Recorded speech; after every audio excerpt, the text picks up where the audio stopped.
Inside Xbox is here at Treyarch Studios, home to Call of Duty Black Ops. Now, previously, we showed you some of the bigger features, things like theater mode and wager matches and currency, but today we're going to get a little bit more detail, kind of go behind the scenes to some of the design decisions that Treyarch believes will make Black Ops the most refined, competitively balanced Call of Duty game to date.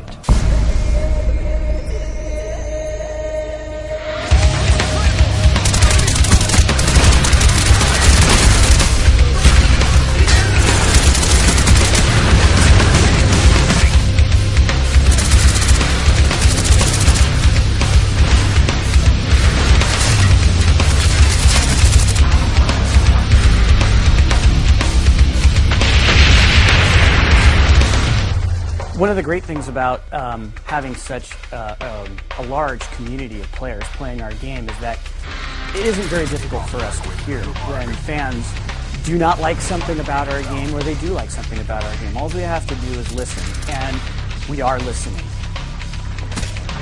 So kill streaks in Black Ops are they're a little bit different. First of all, we listened to the community and implemented that kill streaks don't count towards each other kill streaks, because there's a lot of complaints about how kind of the rich get richer and it becomes kind of a griefing mechanic and encourages people to camp and that sort of thing. So we wanted to clean that up a little bit. Secondary to that is that we wanted to make kill streaks feel more interactive. We didn't want to just do the fire and forget kind of thing where you just hit the button and go, because then there's no really risk reward there for the player. All of our kill streaks have some aspect of interactivity to them, whether it's the attack chopper picking a spot in the map where it goes and hovers rather than just letting it go and circle around the map.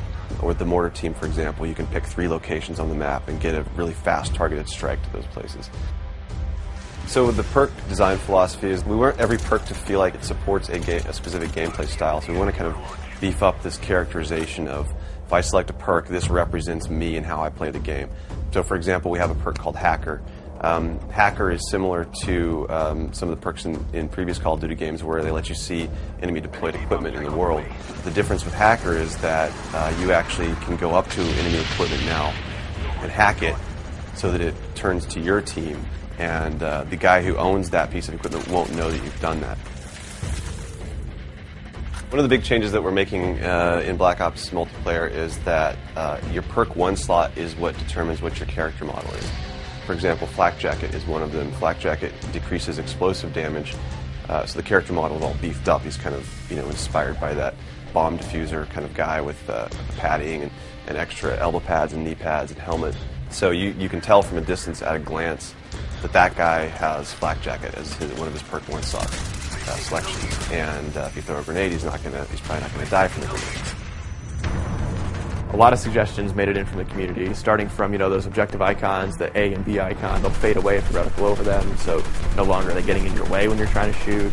Shotguns are primary weapons now again, so something like a shotgun is so lethal it should behave like a shotgun, so it needs to be in that primary weapon slot. We have the grid coordinates on the overhead map, so whether you pull up your pause menu or in the top left corner, so it's going to be very, very easy for you to call out exactly where action is happening. Instead of having to say, oh, he's over by Grandma's house, you can now say, oh yeah, he's in quadrant D, 3. We take suggestions from all sorts of our sub-communities. Another one is this whole new core movement mechanic called diving to prone. So it's something that we found was very interesting. It's used best for evasive and defensive maneuvers, but it really we needed to make sure we balanced that, because we understand that drop shotting is a frustrating thing to some people. So we wanted to make sure that this thing wasn't going to be used aggressively to grief or to frustrate players. So there is sort of a recovery time after you land, and you'll have to take a half second to pull your gun back up. So it's actually a penalty if you try to use it as an offensive maneuver. Little subtle things to the game that I think the fans are really going to like. We hope you've enjoyed our in-depth look at what it takes to put together the multiplayer for a game like Call of Duty Black Ops. Thanks everyone for watching Inside Xbox. It's too close, fight harder.